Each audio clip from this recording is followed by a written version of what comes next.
confused, everyone. Let's get dangerous. This is so cool. I know. It feels so right. Jake silly. I'm sorry, who is this? Nice try, Moonman. Pretending not to know. Earth's greatest mastermind. You just made the list. I thought you said that was a myth. Just because it's a myth doesn't mean it's not true. If you all blindly follow my plan, we may have a chance.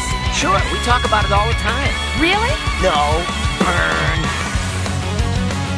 Game on, you ducks. This is the Friday, basically week preview I'll do every single week. The notes that you need to know before getting your lineups ready on Sunday. And if you haven't been around in the past, on Monday I'll have a recap with the biggest notes that you need to know, maybe from every game, maybe top 10 things you need to know, that sort of thing, but just to make sure that you guys are covered with all the latest news. So let's dive into some things that we're waiting to see for this week in week 1 on Sunday.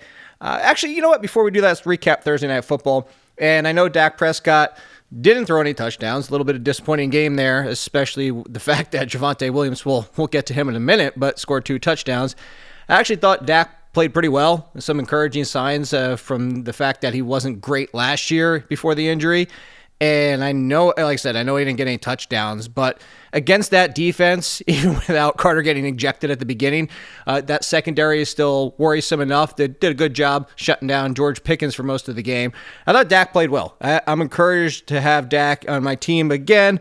Similar to quarterbacks like Dak, has to do it all with their arm. Very rarely you see the rushing side of it. So these are the downside things. When you don't get the touchdown, when you don't get 300 yards, you get a pretty quiet game. But again, encouraged. Somewhat encouraged by Javonte Williams. It's not like he was lighting the world on fire. He did look burstier than he has. He still doesn't look like the pre-injury Javonte Williams.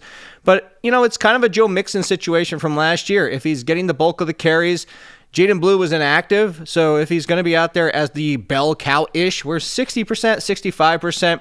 That's actually pretty high for most teams. I think Javonte Williams could be an RB2. I hope you took a flyer on him.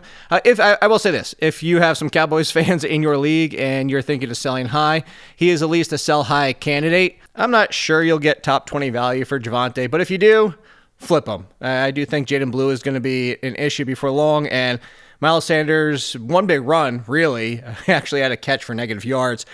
I was already involved, so I do think this could be a committee at some point, unless Javonte Williams all of a sudden looks like pre-Javonte injury. But moving on from there, I forget the CeeDee Lamb drops, whatever. I know everybody's magnified that. It's an island game. Guess what? Drops are overrated. Yes, it matters with somebody like Quentin Johnston, but overall, you got drops. Guess what? You're getting a lot of targets. Move on.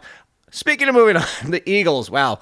That was rough. If you started A.J. Brown and Devontae Smith, I know you're mad, and I know that you need to shoot for upside this week, which if you had a tie-break situation, you were trying to decide between 2 players, and one is a home run play, Hail Mary, that's the way you kind of probably have to go. And A.J. Brown and Devontae Smith will be better, but A.J. Brown and Devontae Smith have been this for quite a while, especially with Saquon Barkley on this team. They just don't need to force the passing game, as we know. And this is the downfall of when it is all Saquon Barkley and Jalen Hurts on the ground, unfortunately. But hey, Jahan Dotson, just 3 years too late.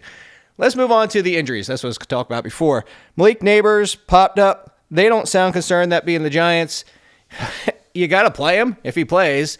Heck, 50% of the game could be a top 20 performance. If he's out, I guess Darius Slayton is still, I would consider him a wide receiver 4, boom or bust.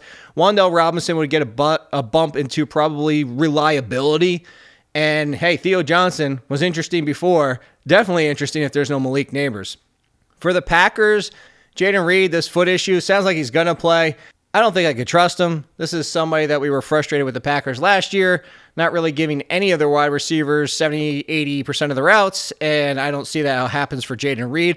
It's also a pretty tough matchup, but if the Packers are going to pass, they will. I mean, heck, you're going to see 30 pass attempts or more for Jordan Love.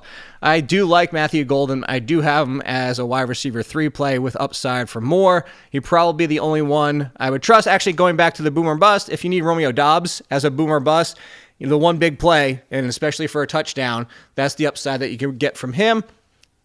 You know what? Let's just talk Christian McCaffrey right now. I know nobody wants to, especially if you drafted him. If he's fine, you're fine. Cool, whatever. Hopefully this is just a rest day on Thursday. By the time you're listening to this, we probably have news. I just have to get this out. Can't wait forever for just Christian McCaffrey. But everybody, wants to wait forever for Christian McCaffrey. So let's play the scenario. The world is ending. It's the worst thing ever. Nobody wants to see Christian McCaffrey's stupid face ever again because he's out for week 1. Brian Robinson would be a mid-upper RB2. He would not be an RB1 because hasn't been with the team very long. I actually think the style of the offense, the Shanahan system, fits Brian Robinson better than the Commanders did. That being said, I do think there would be some timeshare situation. But again, it's Brian Robinson. It is the 49ers. You are going to get RB2 value. He'd pretty much be a must start. I can't imagine you having enough depth not to be able to use him if he's on your roster, which, by the way, he should not be floating out there on waivers if he is. I can see Brian Robinson being in the conversation of basically like a James Cook, Tony Pollard, because of the volume, but better offense and better matchup, not having to face the Broncos. That's probably around where he would fall into the rankings.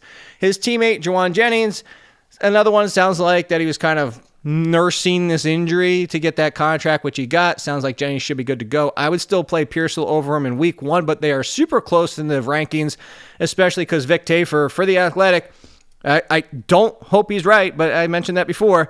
I said that maybe we got a little too excited about Pearsall and he's still going to be the 2. That being said, at least week 1, with Jennings not being out there for the preseason, I'll give the slight edge to Pearsall, and I still love the talent. So hopefully both are valuable. How about that? Texan situation, sounds like no Christian Kirk. You guys know I love some Jaden Higgins. I think he has Marvin Jones appeal. Some people think even higher, like a Nico Collins. But hey, even just Marvin Jones is a wide receiver 3. There was a lot of talk about Xavier Hutchinson in the preseason and impressing people. And of course, Jalen Noel. If there was no Christian Kirk for the entire season, Noel actually plays the slot role. So yes, pick up Noel. Yes, if you want to play Jaden Higgins as our boomer bust, like you said, maybe you got disappointed by A.J. Brown or Devontae Smith. Just understand it's a very influx situation for week 1. And don't be surprised if we're all mad when Hutchinson has the second best game. Again, still put my money on Higgins. The Falcons situation, Darnell Mooney sounds questionable. Missed the preseason and then missed a lot of practice as well. If he plays, I don't know that I risk him in week 1. He's down in the 50s. He is a ceiling play. He could get 3 catches for 80 yards and a touchdown. He could just be a non-factor. He is definitely a boomer bust. But if there is no Darnell Mooney, Kyle Pitts becomes very interesting as a streamer at tight end. I already have him as a pretty interesting streamer. He might hit the tight end 1 conversation if there is no Darnell Mooney. And hey, if Kyle Pitts can't do it with no Darnell Mooney, then we're done. You're in the Christian McCaffrey if you're out situation where we don't want to see your stupid face. Maybe we should do one of those things like in the police station where they have the 10 most wanted and we'll do the 10 most hated. And Christian McCaffrey and Kyle Pitts will be up on the list and battle for number 1. Maybe do something like that. Let's talk Browns. Jerome Ford is the safer option in the backfield. Dylan Sampson, more upside. We obviously expect passing, keeping up with the Bengals. So I'm playing Sampson over Ford. But if you need to guarantee points, Ford would be the guarantee. I don't know if you need to dip down that far. Flacco and Tillman, as I mentioned before, to go back to those boomer bust plays. You need that streaming quarterback. You need that upside wide receiver between the two of them. Joe Flacco could throw for 300 yards and 3 touchdowns against the Bengals. And if so, Tillman is probably going to have a top 20 performance. No Darren Waller for the Dolphins, which means even better news for Jalen Waddle and Tyreek Hill. Not that I expected him to take that much away, but it's just one fewer person involved. At deep leagues, I would stash Malik Washington, by the way. Love the talent. If anything happened to Waddle or Hill again, I think Washington could be very intriguing. Getting a lot of questions about Dante Thornton for the Raiders. Yes, I was a fan. Yes, I am a fan. Yes, you should stash him where you can. There's the fact that Amari Cooper retired after spending a few weeks with the team. But I don't think there's going to be a lot to see from Thornton where you can trust him in fantasy. Maybe a Hail Mary matchup play. But between the fact that Jacoby Myers and Darren Waller, that Brock Bowers guy, not Darren Waller, going way back there. Brock Bowers and Myers absorbing 50+% of the target share. It's going to be hard for anybody else. We saw that last year with Trey Tucker and the rest. So I do like Thornton as a stash. Something happened to Jacoby Myers. Something happened. Please don't happen to Brock Bowers. But yeah, I would stash Thornton, but I'm not looking to play him just yet. The Bills situation I've mentioned before, but Keon Coleman, there's been talk all of a sudden that, hey, he could be the leader across the board for the wide receiver. I hope so. I want to stash Keon Coleman and Joshua Palmer. I also want to avoid both in week 1 between the questionable injury situation with Coleman, although he now sounds fine. But Khalil Shakir is the floor play. Either one of those, higher ceiling. It depends on who the two is. It depends on if Josh Allen is going to pull a Jalen Hurts and even throw that much. So I will try to make sure I tweet updates at OlinKid over The Athletic. I will always update the rankings as things happen if we get Christian McCaffrey news.